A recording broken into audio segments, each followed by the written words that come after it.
Hello guys, দেখতে পাচ্ছেন আমি আরও একটি কাজ নিয়ে চলে আসছি আপনাদের মাঝে। আমি আজ একটি ময়ূরের মূর্তি তৈরি করব। ময়ূরটা হচ্ছে একটু ভিন্ন ধরনের। এই ময়ূরটি একটি কাজে লাগবে, সেটা হচ্ছে ভিন্ন ধরনের কাজে। এরকম কাজ আমি এর আগে কখনো করিনি। দেখেন, আমি একটি মোটা ককশিট কেটে ময়ূরের একটা আকৃতি তৈরি করলাম এবং পার্ট বাই পার্ট জোড়া দিয়ে আমি কাজটা করছি। এই ককশিটগুলো আমার বাসায় ছিল, সেই ককশিট দিয়েই এই কাজগুলো করছি।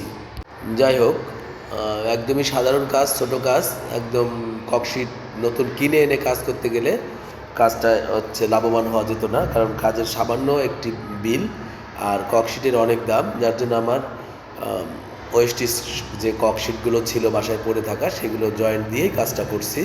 তবে এগুলো তো যখন রং এবং ঘষা মাজা করবো, তখন ওই নতুন ককশিটেও যে কাজ দেবে, পুরাতন ককশিটেও ওই একই কাজ দেবে।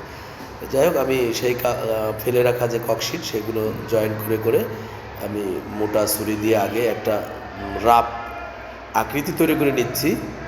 তারপরে শিরিষ কাগজ দিয়ে ঘষে ঘষে জিনিসটাকে আমরা একটা সুন্দর একটা রূপ দেওয়ার চেষ্টা করব। যতটুকু পারি, যতটুকু জানি, ততটুকুই করব। আসলে আমি এর আগের ভিডিওতে এবং সব ভিডিওতেই বলে থাকি, আমাদের যে কোনো কাজের সময় থাকে খুবই কম। মানে আমার নিজের জন্য করা হয় না, যে কোনো কাজের অর্ডার থাকে এবং অর্ডারটা থাকে অল্প সময়। মানে কাজের অর্ডার হওয়ার সাথে সাথে ডেলিভারির অর্ডার থাকে, ডেলিভারির টাইমটাও থাকে। ডেলিভারির টাইমটা একদমই সংক্ষিপ্ত থাকে, হয়তো একদিনের মধ্যে অথবা পরের দিন, এইভাবেই চলে। যাই হোক, আমরা কাজ এইভাবেই করতে থাকি। এই কাজটি যে কি কাজ হবে সেটি আপনাদের কাছে এখনও বলিনি। আপনারা কিছুক্ষণ পরে বুঝতে পারবেন এই কাজটা আসলে কি হবে।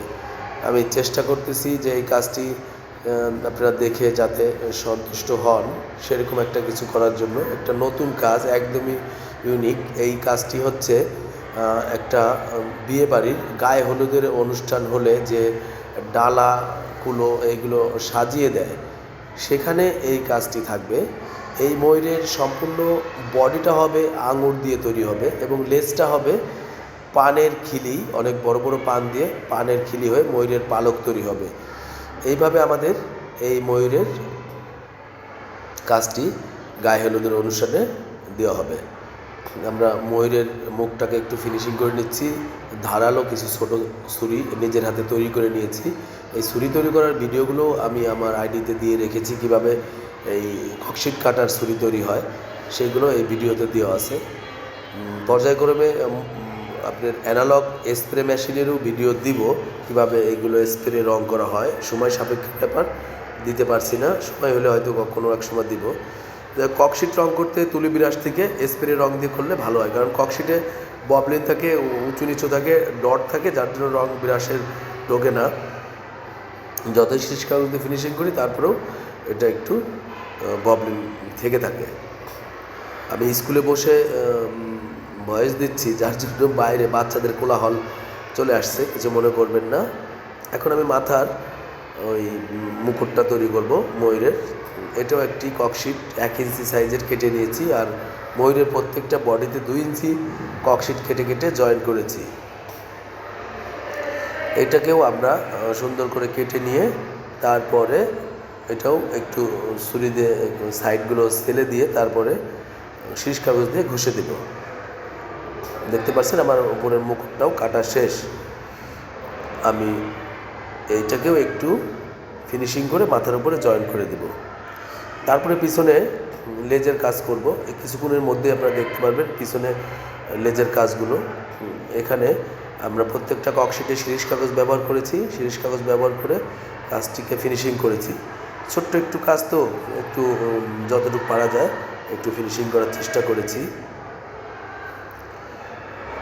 এখানে এক পাশ কেটে এবং তলের পাটটাও আমরা কেটে নিয়েছিলাম, নিয়ে তারপরে কাগজ দিয়ে একটু গোল করে দিয়েছি। এখন এটা মাথায় জয়েন করে দিলাম। গ্লুগান আঠা দিয়ে আমরা এগুলো জয়েন করেছি এবং চোখগুলো কেটে সুন্দর করে খোদাই করে নিয়েছি। এপাশ ওপাশ দুই পাশেই করেছি। যাই হোক, আমাদের কাজ আপনাদের কাছে যদি ভালো লাগে, আপনারা লাইক কমেন্টের মাধ্যমে আমাদেরকে জানাবেন, তাহলে আমরা কাজের উৎসাহিত আরও বাড়বে, কাজ করে আনন্দ পাবো, আরও ভালো কিছু করার চেষ্টা করব। দেখতে থাকেন আমাদের কাজ। আমরা রং করার ভিডিওটা আপনাদেরকে দেখিয়ে দিতে পারিনি। আমাদের কমপ্লিট হওয়ার পরে রংটা সাধারণ ব্লু কালার, একটু গলাতে জড়ি ছিটিয়ে দিব, মাথায় হলুদ রং করে দিয়েছি, চোখ টোক একটু কালো রং দিয়ে টেনে দিয়েছি। ভালো থাকবেন, দেখা হবে কোনো এক ভিডিওতে। ধন্যবাদ সকলকে।